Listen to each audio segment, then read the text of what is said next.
Fact: an 8-year-old's social security number is far more valuable than that of a 50-year-old's because the youngster's credit is perfect. It's totally clean. Anyone who steals their identity could spend 10 years completely ruining that child's credit before they turned 18. By the time the students apply for a loan or fill out a rental application, they could be in for a horrible surprise. FERPA, the Family Educational Rights and Privacy Act of 1974, is a federal law that protects the privacy of student data, including education records, grades, and all personally identifiable information, including Social Security numbers. And if you think a student's Social Security number isn't valuable because they're too young to have any credit, you'd be wrong.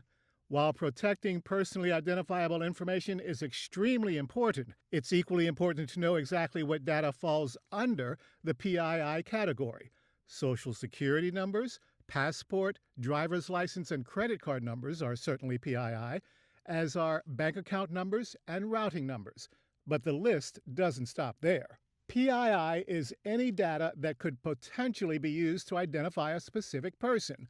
Full names are PII, no matter how many Joe Smiths there are out there. A home address is PII, regardless of whether it's owned or rented. Linking a home address with a full name helps a scammer identify a person, as does their age, gender, and place of birth.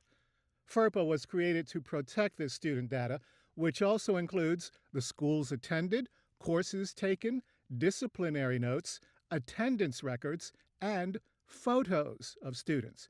In fact, a waiver signed by a parent is required before a student's photo can be published, and if we're not certain a waiver has been signed, the student's privacy takes precedence and the photo cannot be used. It's extremely important to know whether you're working with documents that contain PII, as well as ensure they aren't shared with anyone who shouldn't see them. But what happens if that hard copy on your desk is copied or stolen while you're out to lunch? Because FERPA is a federal law, the theft could result in the loss of federal funding or, in extreme cases, prosecution under criminal codes. There may also be lawsuits at the state level. Your district or county may suspend your access or regard the loss as grounds for termination. While those are serious consequences for you, consider the life-changing outcome for the student.